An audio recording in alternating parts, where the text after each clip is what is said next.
tetel gitu. Terus siapa yang ngomong, apa Stefan apa si Abdi apa si Risti bang? Papa itu Stefan banget ya. Dalam hati saya, Stefan itu papa banget. Oh tapi mungkin maksudnya karena dulu saya masih muda sekali. Oh Stefan banget. Gitu. Saya tidak tahu Stefan datang di sini. Sorry namamu sebut.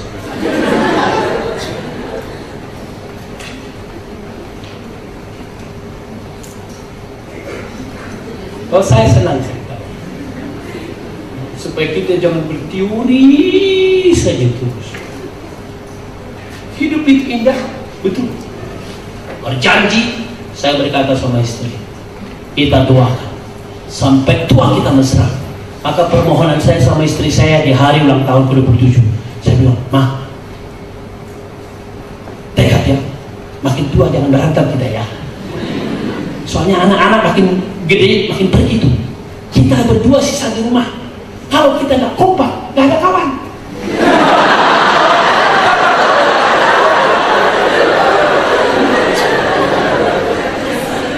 Kuasa dan promises digabung. Allah memberikan janji-janji untuk hidup saleh.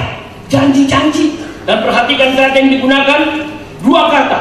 Janji yang berharga dan sangat besar, precious, berharga dan sangat besar. Bayangkanlah apa janji-janji Allah. Kalau kamu bikin catatan nanti renungkan atau besok, apa sih janji-janji Allah yang berharga?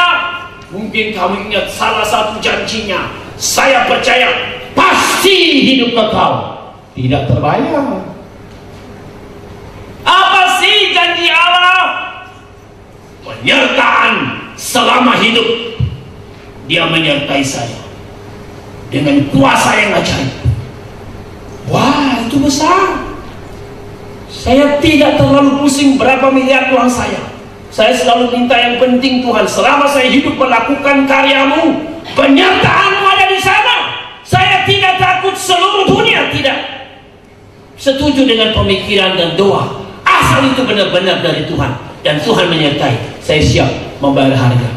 Dari dulu adik-adik saya pasti tahu, salah satu ceramah yang sering kita bahas adalah the cost of commitment, harga penyerahan diri. Siap melayani, siap bayar harga. Siap anak Tuhan, siap bayar harga. Nyontek, sudah lama saya tinggal. Bolos, apalagi. Itu biasa. Mimpin, nyanyi WL, God and God alone. Begitu ujian kepepet nyontek. Nanti setan itu bisa ngeledek. God and God alone. Ini ya. Kita nyanyi God and God alone. Luar biasa hebatnya. Kita berselingkuh. Nggak bisa, hati nurani nggak enak. Saya bilang Tuhan, nikmat sekali kerohanian. Saya mau, saya menikmati itu. Kuasa, janji, gabung. Inilah dasarnya hidup saya. Puji Tuhan. Jadi bukan dirimu, tapi perhatikan, dikatakan di sini dua hal yang penting. Apa itu? Supaya olehnya kamu boleh, next ya, ayat 34. Supaya olehnya kamu boleh mengambil bagian dalam kodrat ilahi. Apa itu kodrat ilahi? The nature of God, godly nature. Kamu boleh mengambil bagian. Kata mengambil bagian adalah partaken, koinonia, koinonia. Kamu share the nature of God's love. Kamu bisa mengasihi kasih Allah.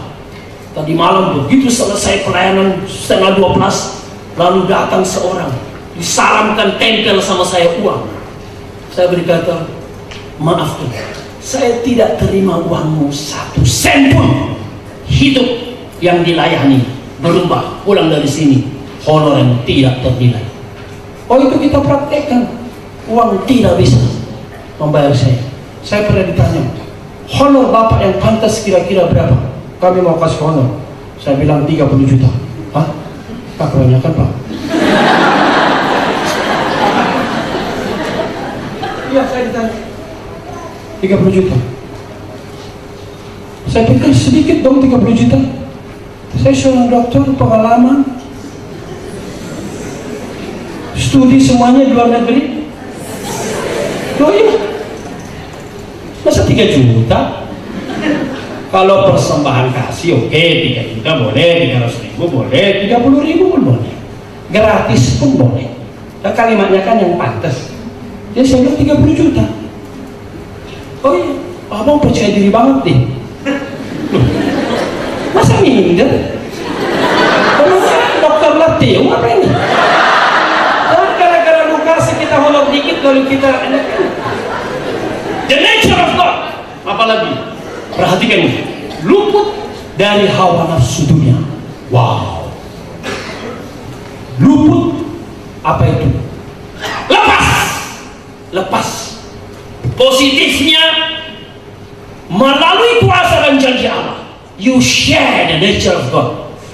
Pada saat yang sama otomatis ketika kesucian Allah, kasih Allah kau miliki, maka sebaliknya tidak ada kenajisan, tidak kau nikmati dosa.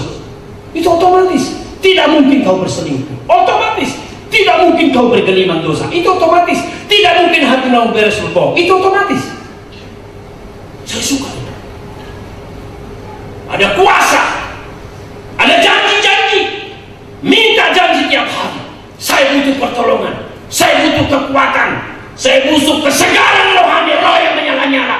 Saya ingin melayanimu sampai begini. Tuhan bisa kasih. Positifnya, the nature of God, like being like Him every day. Negatifnya, lari, fugo, lari, terlepas, menjauh dari semua negatif. Jangan makin dekat kepada yang negatif, harus makin jauh. Next. Nah, tapi lihat, jangan hanya Allah. Respons kita sangat penting. Allah sudah kasih kuasa dinamis, Allah sudah kasih janji-janji, tapi Allah juga menuntut respon. Nah, di sini gaya bahasanya, kalau kalian mengerti Yunani, itu sangat serius. Itulah sebabnya ayat 5 sebenarnya bukan justru karena itu, terlalu biasa. Dalam bahasa Inggris, New International Version terjemahkan for this very reason. Itu cara NIV menerjemahkan. Dari bahasa Yunani itu dio malon. Kalau menerjemahkan harfiah, now therefore even more I'm telling you, saya ingin menegaskan hal yang lebih penting lagi. Itulah dio malon. Apa itu? Kamu harus dengan sungguh-sungguh untuk menambahkan kepada imanmu. Sungguh-sungguh. Lalu dia menyebut 7 hal. Apa itu sungguh-sungguh? Terjemahkan NIV, make every effort to act. Segala macam usaha. Nanti kita lihat 7 hal. Lakukan segala macam usaha. Atau diterjemahkan spude. Rajinlah kamu. Iman, pengetahuan, iman, kebajikan, pengetahuan, penguasaan diri, ketekunan, kesalehan, dan kasih. Rajin, tambah-tambah. Itu yang diminta. Even more, you alone. 7 hal penting. Apa yang harus rajin kita tambah-tambahkan? 1, iman. Apa itu iman? Alkitab banyak bicara iman. Iman adalah dasar dari segala sesuatu yang kita kerjakan. Mengapa saya kuliah? Tidak nyontek. Mengapa saya tidak bolos? Mengapa saya kerja memilih ini? Mengapa saya memperlakukan istri, anak, suami seperti ini? Dipengaruhi oleh iman saya. Kalau begitu, mesti mendekat dengan firman. Karena iman timbul dari pendengaran akan firman. Segera iman, unsur kedua dibahas apa? Kebajikan. Atau kalau gaya bahasa Yakobus, perbuatan baik.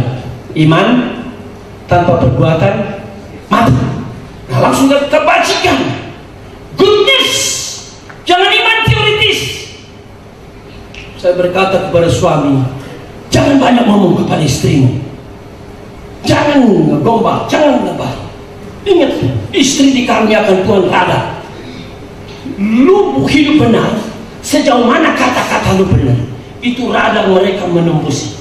Ketika kau tiba-tiba mengganti radamu kepada yang lain, maka seperti channel, ketika diarahkan RCTI dia normal, diganti channelnya ke yang lain, maka RCTI-nya apa yang terjadi? Buram. Saya bilang, percaya, suami istri makin hari makin bagus jikalau masing-masing dalam ketulusan itu sungguhan.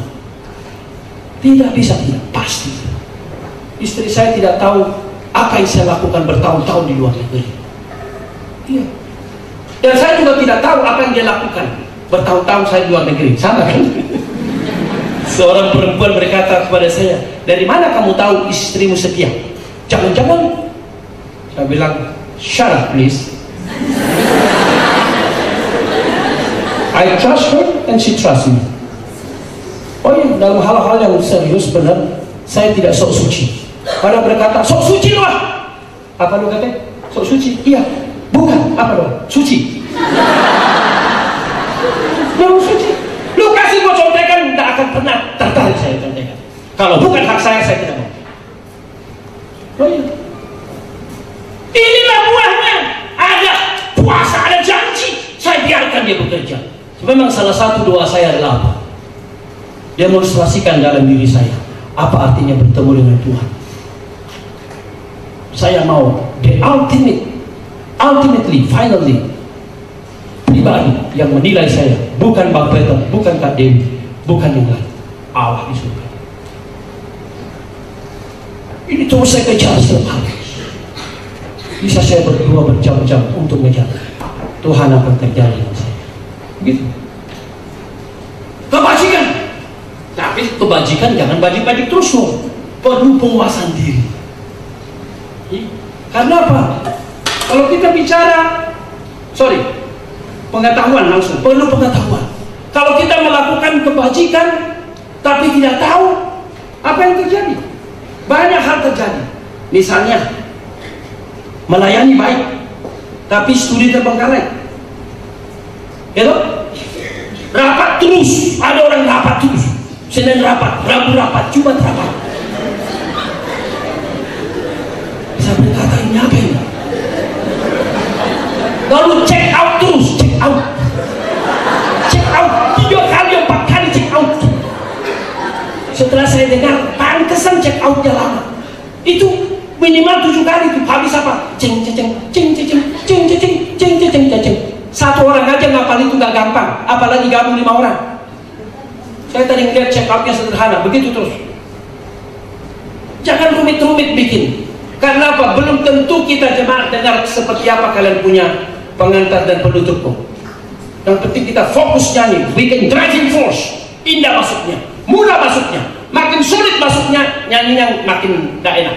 Tapi mudah masuknya, makin enak nyanyi. Siap bernyanyi. Bukan intro yang penting. Dalam buku saya berkata, jangan attract the people to you, to the instruments. Itu salah. Harus menarik bernyanyi kepada syair lagunya. Itu mesti pengetahuan. Ini benar nggak sih rapat sampai jam 10.30 di Perkandas?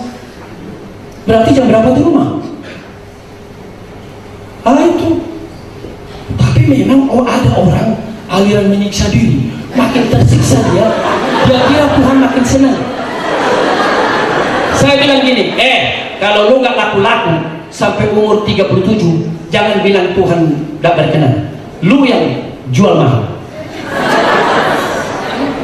Hati-hatilah. Makanya perlu pengetahuan. Cari dahulu kebenaran kerajaan Allah dan kebenaran. Benar nggak sih kalau saya kebanyakan melayani daripada belajar? Benar nggak sih saya mahasiswa nggak pernah dulu tenang belajar?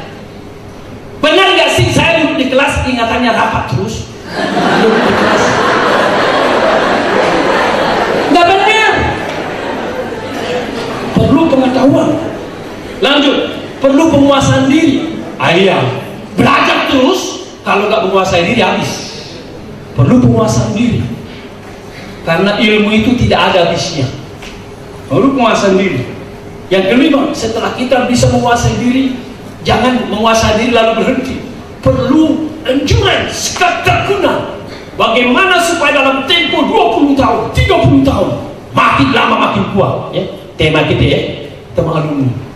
Oh iya, kita tidak diminta sprinter singkat, kecuali seperti dipanggil seperti Erwin siapa tuh?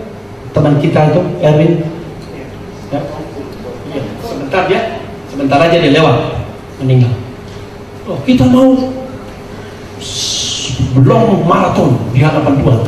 Nah, supaya itu mesti banyak hal penguasaan diri, termasuk saksar, pangkat, nonton bola. Ini berapa malam ini saya bersyukur bisa berkata tidak sama dia, meskipun saya tahu Spanyol main, Brazil main. Tapi saya kata Tuhan, dalam nama Yesus saya mau tidur. Penguasaan diri, ketekunan. Setelah tekun dalam langkah jawab, ada dua lagi yang penting: relation to God, kesalehan, godly pursuit. Makin lama makin godly. Relation to man, kasih. Dua kata digunakan: philo, Philadelphos, dan agape. Dua kata: kasih persaudaraan dan kasih semua orang. Artinya kasih itu kepada seiman, dan kasih itu keduluan kita mengasihi. Ya, kita tadi menyanyikan dari ini terasa bahagia berkumpul dengan saudara. Itu gak ada itu seiman. Dalam bahasa asli bersama saudara-saudara. Hina matov umanaim. Hina matov umanaim. Ya, lihatlah, ingat sekali ketika saudara-saudara, ya, bukan saudara seiman, ya, itu di-challenge itu, kesalehan dan kasih. Nah, jaminan ini yang terakhir, jaminannya, ya, jaminannya, hasilnya ada dua kemungkinan: memiliki secara berlimpah-limpah. Mari kita baca 8, 1, 2, 3, iya.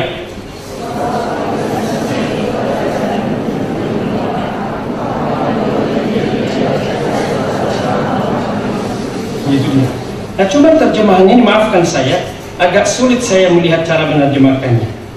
Dibuatnya menjadi giat dan berhasil dalam pengenalan. Saya tidak melihat di dalam bahasa aslinya.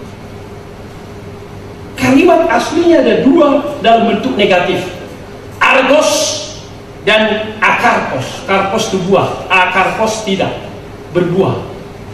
Maka dikatakan, jikalau semua ini mulai dari iman, kebajikan, pengetahuan, penguasaan diri, ketekunan, kesalehan, kasih. Coba kita ulang: iman, kebajikan, pengetahuan, penguasaan diri, ketekunan, kesalehan, dan kasih.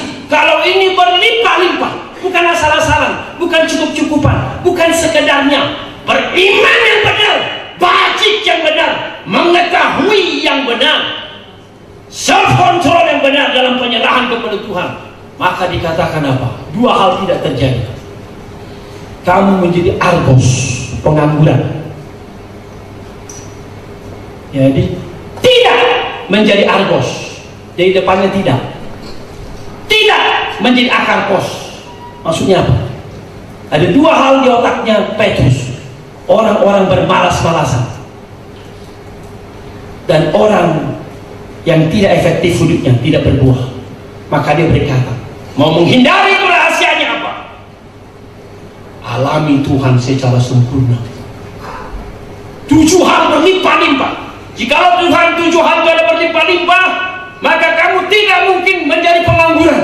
Nikmati terus dari gadgetnya terus, busuk hidupmu itu dari hari ke hari berganti.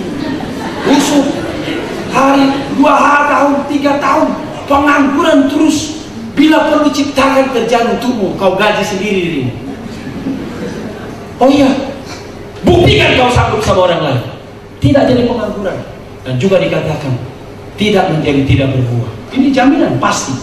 Maka Kalau kita memiliki positif, kita rajin dan kita berbuah. Negatif, jika tidak, sebaliknya buta. Bayangkan orang buta dan picik. Nah, ini hanya dua kemungkinan. Berlimpah-limpah, akibatnya apa? Maka kalau kamu tidak memiliki, asal sekadarnya, akibatnya apa? Lalu ayat 10, ini pengulangan ayat 5. Ini penutup buat kita. Mari kita baca. 1, 2, 3. Karena itu saudara-saudara, berusahalah sungguh-sungguh supaya panggilan dan pilihanmu makin teguh. Sebab jikalau kamu melakukannya, kamu tidak akan tersandung. Nah, ini kembali kita melihat dio malo. Therefore, even more. Malista lebih lagi. I am telling you the more important thing. Kira-kira begitu. Mari berkatakan ini, maka berusahalah seperti ayat 5. Cuman di sini desakan muncul. Yang belajar Yunani itu adalah aorist imperatif. Aorist imperatif kata yang digunakan di sini. Spudasate, ya, spudasate. Ya, kamu rajin, kamu bersungguh-sungguh, kamu serius dalam segala hal itu, maka apa yang terjadi? Kamu dibuatnya seperti ini, supaya panggilan pilihanmu teguh. Ya, dalam terjemahan bahasa Inggris, firm and secure. Ya. Sebab jikalau kamu melakukannya, kamu tidak pernah tersandung. Dalam bahasa asli ada dua kata double. Saya menikmati ayat ini dan ini dua saya buat kalian. Kata double, tidak jatuh. Wah, amin Tuhan, terima kasih. Saya berdoa siswa, mahasiswa, alumni di tengah-tengah kehidupan yang brengsek, banyak godaan, menikmati rahasia bertumbuh karena kuasa dan janji-janji, sehingga 7 hal dimiliki secara berlimpah-limpah. Positifnya dialami, negatifnya tidak terjadi, dan didesak lagi. Makin seriuslah engkau melakukannya, makin seriuslah engkau. Dari Allah kuasa dan janji sudah pasti. Dari kamu responmu, kesungguhanmu, ketekunan judet, sungguh-sungguh mendesak, jangan berleha-leha dalam imanmu. Maka dia berkata apa? Kamu tidak akan jatuh. Mari kita doakan. 42 tahun berkantas, muncul barisan siswa yang mencintai Tuhan, muncul mahasiswa yang mencintai Tuhan, dan muncul alumni yang jelas. Saya melangkah ke sini sesuai dengan Tuhan pimpin. Saya boleh PNS, Tuhan pimpin. Saya swasta, Tuhan pimpin. Saya di bidang medis, Tuhan pimpin. Saya di bidang pendidikan, Tuhan pimpin. Saya di bidang teologi, Tuhan pimpin. Di sini kami jadi hamba Tuhan. Tidak jadi soal panggilan kami berbeda, tapi hati kami satu. Kami menjunjung tinggi Raja segala raja yang telah mempersembahkan dirinya. Makanya diakhiri dengan janji eskatologis. Lihat ayat 11. Mari kita baca satu ya. Dengan demikian, kepada kamu akan dikatakan hak penuh untuk memasuki kerajaan kekal, yaitu kerajaan Tuhan dan Juru Selamat kita Yesus Kristus. Kerajaan kekal. Saya sedih tadi berangkat ke sini karena pas di jalan istri saya teriak di sebelah kiri saya. Kenapa? Dia berkata, Namburu meninggal dunia, maminya Coki. Hubungan saya dengan beliau sangat dekat. Setelah saya menjadi hamba Tuhan, salah satu keluarga istri yang sangat mendukung saya untuk menjadi hamba Tuhan adalah ini. Saya kalau mengalami pergumulan sering cerita kepadanya. Dan sejak 3 tahun lalu stroke, tidak bisa ngapa-ngapain. Tadi jam 2 meninggal dunia. Saya terpengaruh. Saya berkata, Tuhan, saya mau khotbah. Saya tidak mau dipengaruhi. Celebration is celebration, Thanksgiving. Tiba-tiba dalam komitmen itu seperti Tuhan berkata, ya, bukankah inang udamu itu, tantenya mamamu itu sudah masuk ke dalam kerajaan kekal? Dia adalah hamba Tuhan. Dia sebagai mama. Dia belajar teologi ke sana kemari. Dia ikut kursus SAM. Sebelum dia kolaps itu, stroke itu, dia mengikuti kursus 6 bulan, lalu mau diwisuda itu. Tapi kemudian dia gak pernah melaksanakannya. Tidak melayani di dunia, melayani di surganya. penuh kerajaan surga, kosongkan neraka, persiapkan manusia masuk kerajaan kekal. Itulah yang kau kerjakan di Perkantas. Itulah 42 tahun Perkantas. Saya pikir terima kasih Tuhan, terima kasih Tuhan. Kami tidak segera playing Christian games. No, we are not playing Christian games. Bukan kita sedang main role play kerohanian, bukan. Kita masuk ke dalam kesungguhan, ketekunan, kalimat-kalimat diomalon, lebih dan lebih lagi, lebih sungguh-sungguh, lebih bertekunlah engkau. Maka kalau berlimpah-limpah kau punya, kau firm, kau secure, never fall. Tidak pernah.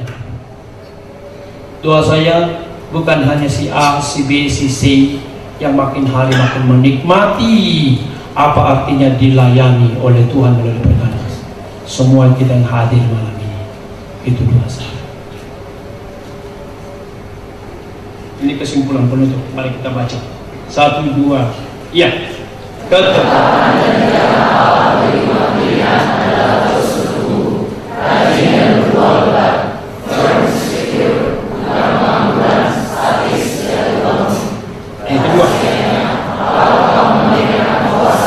Itu dari segi Allah, ada kuasa yang dahsyat, ada janji-janji yang pasti terjadi. Yang ketiga, berserah dan amani dalam hidup, salah berlimpah-limpah. 4, siaplah menikmati janji eskatologis. Itu ada 4 hal. Di sini kita dipelihara dari satu kekuatan kepada kekuatan. Jangan entertain pikiranmu. To err is human. Jangan. Tapi katakan, I am the redeemed person. Rahasia bertumbuh dalam panggilan, makin teguh, firm, secure, berlimpah-limpah. Saya rajin, saya berlimpah-limpah, saya berbuah lebat. Tidak hidup dari dosa ke dosa. Amin. Mari kita berdiri. Kita berdoa untuk firman Tuhan.